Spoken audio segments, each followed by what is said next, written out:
What's up, Daily Fab Gamers? I recently made a joke that Ian Holland should be banned so that I would receive his casting gigs, and while I was mostly kidding, I'm serious when I say that shoutcasting fab events is something I'd love to do. However, public speaking is hard, and casting isn't something I have experience with.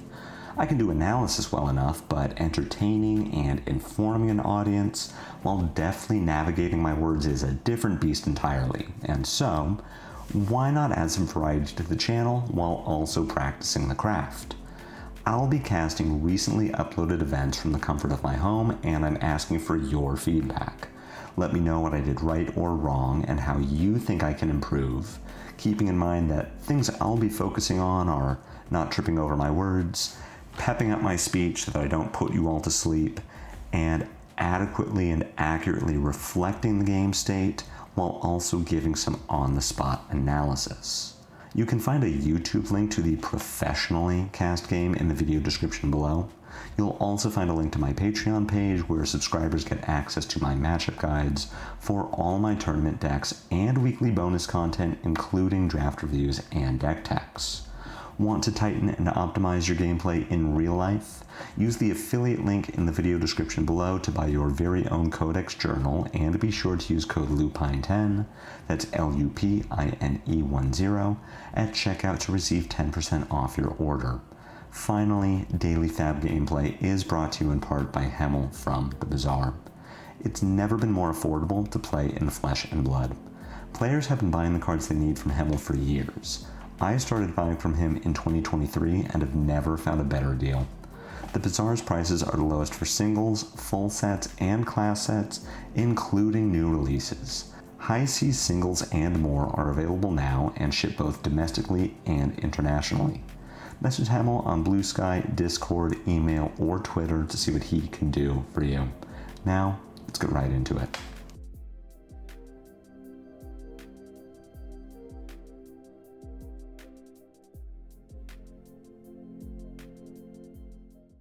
Welcome back to beautiful Copenhagen, here on day one of the Flesh and Blood TCG Calling. We have a wonderful game for you to watch here in the 3-0 bracket, starring Robson DeChamps against Adrian Marin, playing Phi Rising Rebellion versus Gravy Bones Shipwreck Looter. If you've been watching my channel for a while, you know that I had to cast a Phi game. It has been quite a while since we saw this fiery ninja take the stage, often outclassed by Syndra, his newer Draconic Ninja counterpart. But I'm very excited to cast this game. On both sides of the board, we have the standard loadouts, I'd say, for both of these heroes. Mask of Momentum over on Robson's side of the board, going to be very interesting to see how often he can trigger the effect. Phi does not go nearly as wide as Syndra, but the Phoenix Flame that starts in his graveyard and usually recurs every turn is going to do quite a bit to put additional chain links on the board. Over on Adrian's side of the board, he might not be so keen to block that Phoenix Flame, which would trigger Mask of Momentum.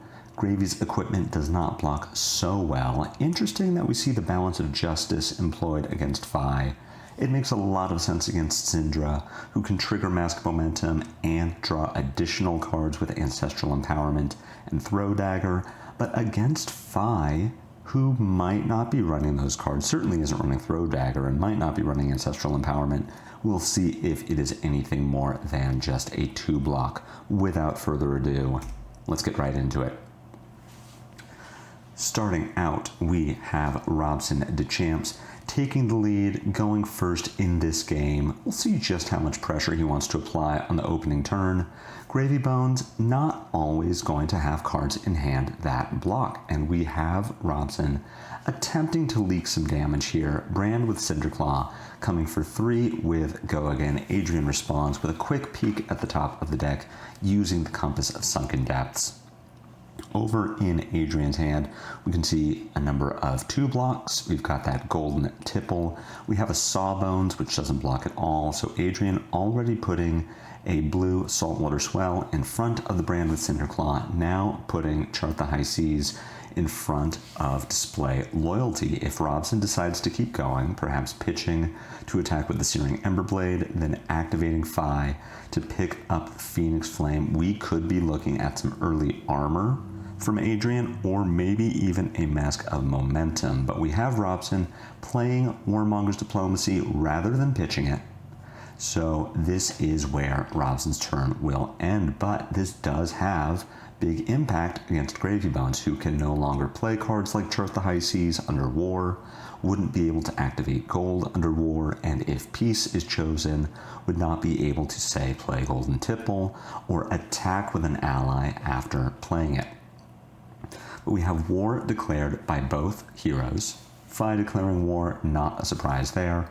Over on Adrian's side of the board, we see a Loot the Hold drawn, which can pitch to play either Golden Tipple. We still have that Sawbones in hand, so Adrian will be able to make gold during this turn by discarding the Sawbones to the Golden Tipple, but again won't be able to play the Sawbones, as only attacks and attack action cards can be played or activated under the effect of War. This also includes something like the gold-baited hook. So yes, Adrian is going to be able to make gold this turn with the Golden Tipple. Even drawing into a chum from the first Golden Tipple is now going to play the second Golden Tipple, discarding that chum, making a second gold, drawing a second card, but again, will not be able to play out either ally, cannot activate the gold-baited hook, despite being very low risk to do so ordinarily.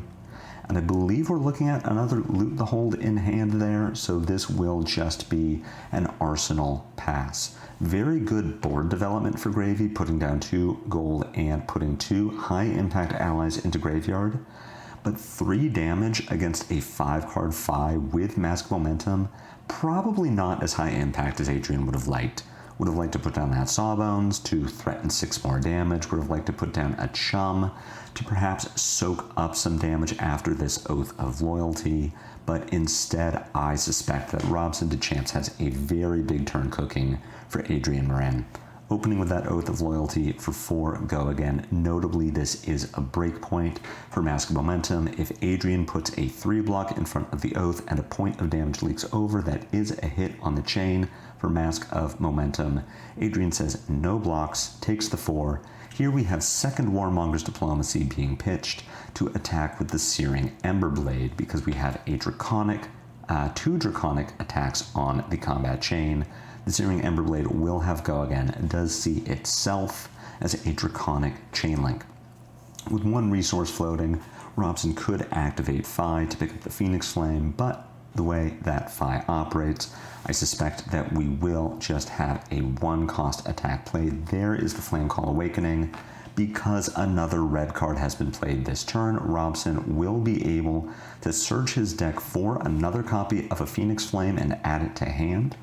Between the Balance of Justice and gold-baited hook, we have a reset on the Mask of Momentum, but Flamecall Awakening is now the first chain link, if it hits, on that 3 chain link sequence for Mask of Momentum. We know that Robson's holding a Phoenix Flame in hand. He has a Phoenix Flame in graveyard, has not activated Phi yet, could still pick up that Phoenix Flame, and with 2 more cards in hand, if one of them is an attack action, then even if Adrian blocks this Flamecall Awakening, Robson will still be able to threaten Mask of Momentum.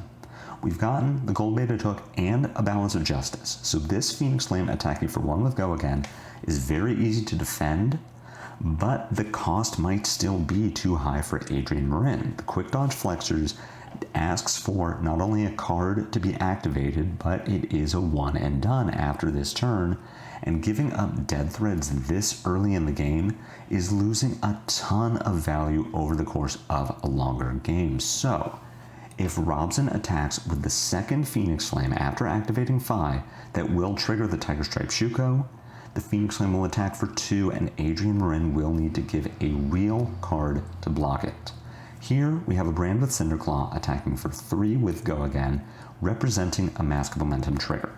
If this is blocked out, without an Ancestral Empowerment or some other buff that gets over the top of the 3 block, Robson DeChamps can no longer activate Mask of Momentum this turn.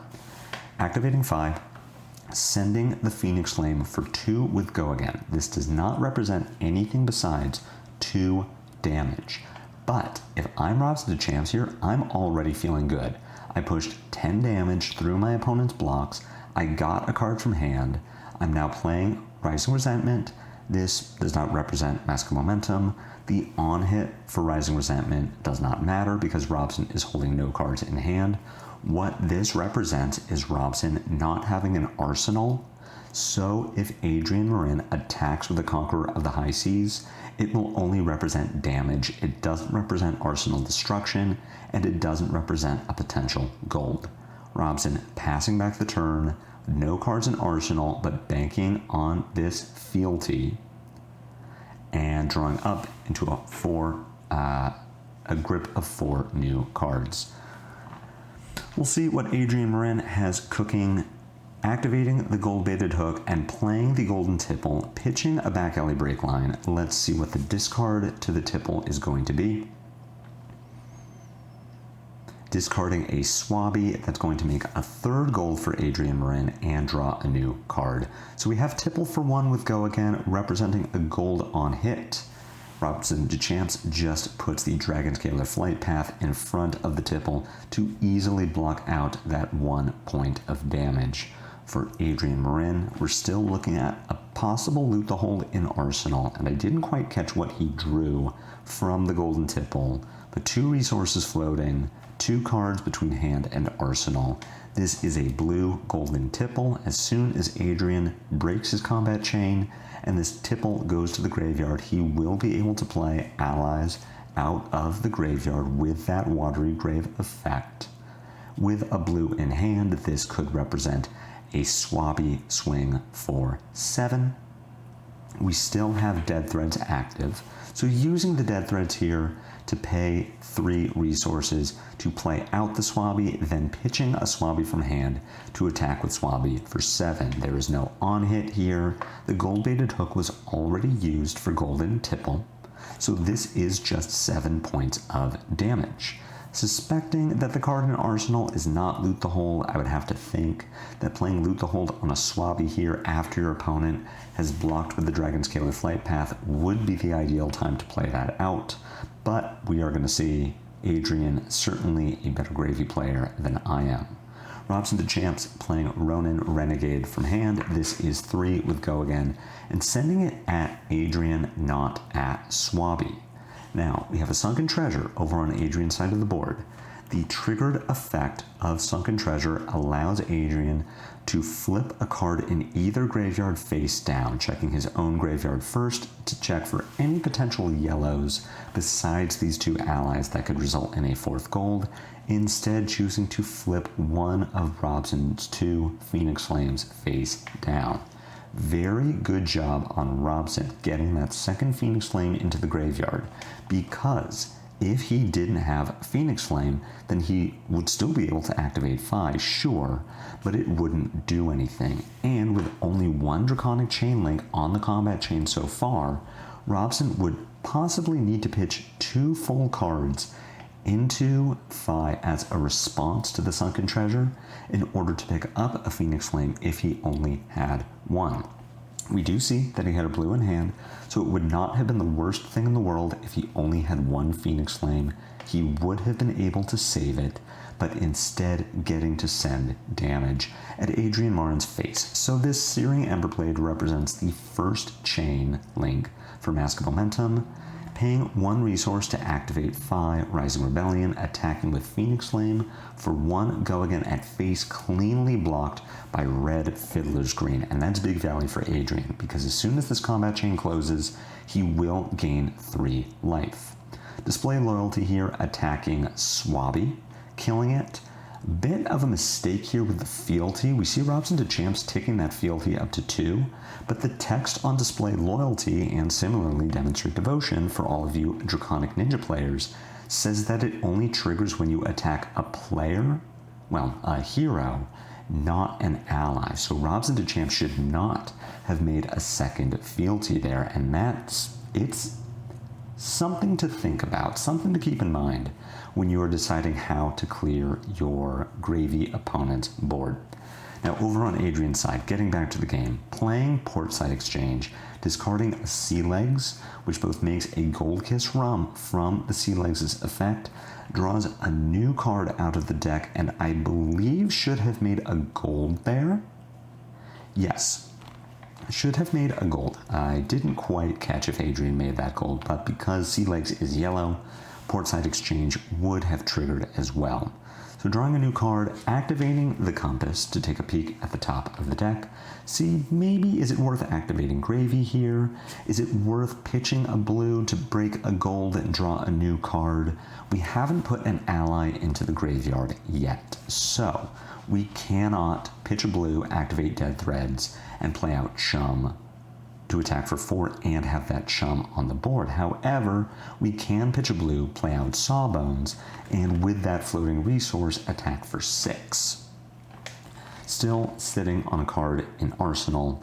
We'll see, perhaps doing a little work here on the back end to see, did we miss that gold trigger?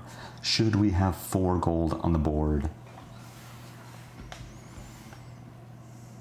And yes, we are adding that 4th gold token from the Portside Exchange, expertly caught by Adrian Marin, realizing that he does indeed make a gold from that Portside Exchange. It was, in fact, a profitable exchange for him over at the port there.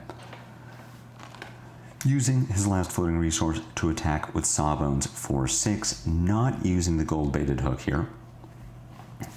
Perhaps head in the hand there is realizing his mistake just a little too late. Gold-baited hook is, of course, an action, cannot be used after the Sawbones attack has already been declared. Because there is no on-hit here, Robson just says no blocks, take 6, down to 24. Playing an oldie but a goodie, Mounting Anger, 1 for 4 go again. If it hits, you may banish an attack action card with cost less than the number of Draconic Chainlinks you control. Now, currently, that number of Draconic Chainlinks is 1. If this Mounting Anger hits, Robson can banish a 0-cost attack action from hand, play it this turn, and will get +1. Notably, Mounting Anger is an on-hit, not an on-hit hero, so despite sending it at Gravy Bones, had he sent it at Sawbones, it would have been guaranteed to hit. The on-hit would trigger. Robson would be turning this Mounting Anger into a 1 for 5, but sending it at Adrian's face with its 4-power breakpoint says, well, maybe we're just going to get that banish trigger anyway, and we are banishing a Lava Burst from hand. So, spending 2 resources, attacking with the Searing Emberblade. Let's see where this is going. The Sawbones effect will allow Adrian to prevent the next 1 point of damage dealt to a hero or pirate. So you do need a clean 3 power to kill Sawbones. If you send 2 power at Sawbones, it will protect itself. But if Robson is holding on to another 3 power attack from hand, he may be looking to trigger that Mask of Momentum. Send the Emberblade at Adrian, have Adrian take 3 points of damage, then send an attack at Sawbones to cleanly kill it. Sending a hot on their heels at the Sawbones, because we control 2 or more Draconic Chainlinks, this does have go again. If it hits a hero, that hero is marked. Fi, unlike Syndra, really cannot benefit from the mark. Sending Phoenix Flame for 1 with go again at Adrian. This would represent the 2nd Chainlink for Mask of Momentum, and again, it's just 1 with go again. Adrian either has to give a full card to stop a measly 1 point of damage, knowing that this Lava Burst is coming later in the turn for a total of 7 points of damage, 5 from its own Rupture, +1 for Mounting Anger, and +1 for Tiger Stripe Shuko. That is a big ask to put a full card in front of a 1-power Phoenix Flame. Now, he could still get good enough value from Quick Dodge Flexors here by pitching a blue. Blocks 2 on the Phoenix Flame, blocks 2 on the Lava Burst, and if Robson continues to play out his hand every turn to avoid a possible Conqueror of the High Seas, then you would get that 3rd resource worth of value on whatever that last card is. We're just sending the Lava Burst for 7 though. So, correctly not using the Quick Dodge Flexors, Robson is going to be sitting on a 5th card, which will go into the arsenal. but this is 7 points of damage. There is no on-hit here. There is the potential for a Dragon Scalar Flight Path to give this Lava Burst go again. Maybe Robson is sitting on a finisher like Salt the Wound and just wants to push some damage that doesn't need to be used in the reaction step, but instead just passing the turn, arsenaling that last card in hand, resetting the board state, passing it back over to Adrian, who's sitting on, it looks like, a Murderous Rabble, a Seafloor Salvage, and still this card that has been in the arsenal for 3 turns now. Seafloor Salvage being played. If this flips a yellow in either graveyard, Adrian will make a gold, but Robson is responding to the play of the card, pitching a blue in order to pick up his Phoenix Flame. If Robson does not respond to the Seafloor Salvage being played, he no longer has a window in which to get the Phoenix Flame back if Adrian Marin decides to target the Phoenix Flame to flip it face down. Seafloor Salvage, very nice card in that it is not turn target card in a graveyard face down. It is just turn a card in a graveyard face down. Finally, playing out that arsenal, Call to the Grave. Adrian Marin will search his deck for any card and put it directly into the graveyard. This could be an ally, then activate Dead Threads, pitch that blue from hand, play out the Chum that has been in his graveyard for 4 turns now, and attack with it for 4. He has made a gold this turn, so he could also activate the gold-baited hook. Attack with that Chum for 4. That is a very important breakpoint, especially considering that Robson is known to be holding a 0-block card in hand, it being the Phoenix Flame. That Chum could be representing another gold. Now, on Robson's side of the board, Adrian's already sitting on 5 gold over there. At this point, what's a 6th, right? If Adrian wants to pitch his entire hand of blues to draw that many cards +1, maybe even +2, then you can't really stop him, and Chum making a 6th gold here really should not be affecting this game too much. Robson may want to hold on to the cards in his hand in order to cleanly kill that Chum. Already we're looking at a pretty low power hand of cards there.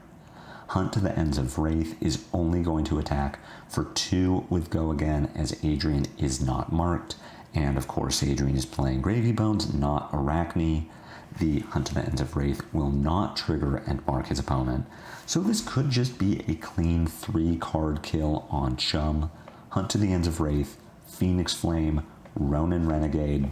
That is a Mask of Momentum trigger, but it does have some real blowout potential if Adrian Marin is sitting on a Fearless Confrontation to give one of those attacks -1. Now, we are sending Mounting Anger at Chum using the Tunic resource to pay for it, because Mounting Anger is on hit, and Adrian cannot block for his ally. The Mounting Anger is guaranteed to hit, banishes the Phoenix Flame from hand, which will now attack for +1, sending a Ronin Renegade at Adrian Marin, demanding a block. If this Ronin Renegade were to hit, then Phoenix Flame attacking Chum would not only be a clean kill, but a Mask of Momentum trigger. Adrian blocks with a Sunken Treasure, is going to flip one of his own yellows face down to make another gold, sitting on quite the stockpile over there, and block out the Ronin Renegade. Phoenix Flame attacking for 2 with Go Again at the Chum, cleanly killing it with a card in hand and a card in arsenal. Let's see how Robson wants to navigate the rest of his turn. We've got that Hunt to the Ends of Wraith coming for 3 with Go Again, attacking Adrian's face, and representing the 2nd chain link on Mask of Momentum. If this Hunt to the Ends of Wraith hits, and Robson has another attack action in arsenal that he can play, then we may be looking at this game's very first Mask of Momentum trigger. Robson sitting on what appears to be Loot the Hold, Portside Exchange, and a Golden Tipple, none of which is particularly useful right now, outside of the ability to block 3.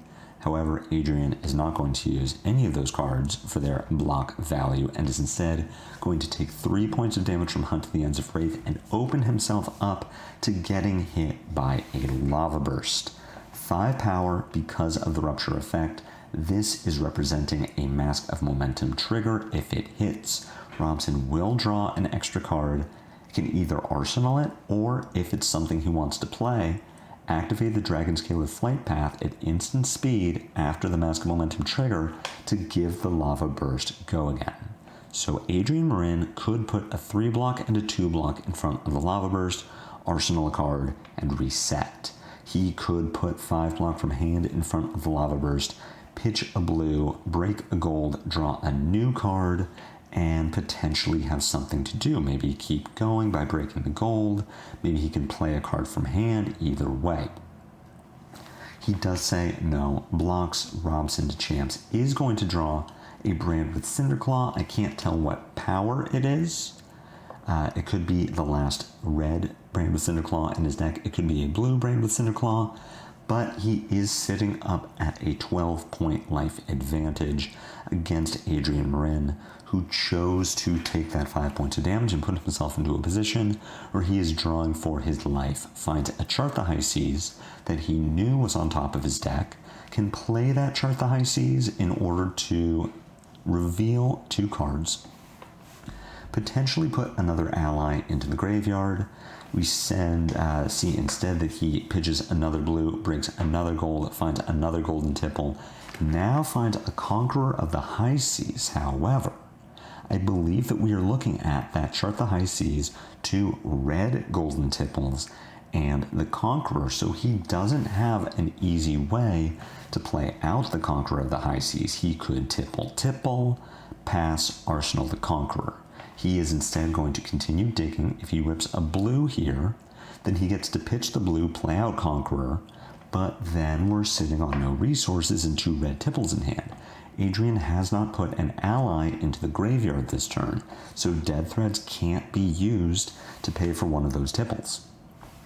What is Adrian going to do? How is he going to approach the rest of this turn?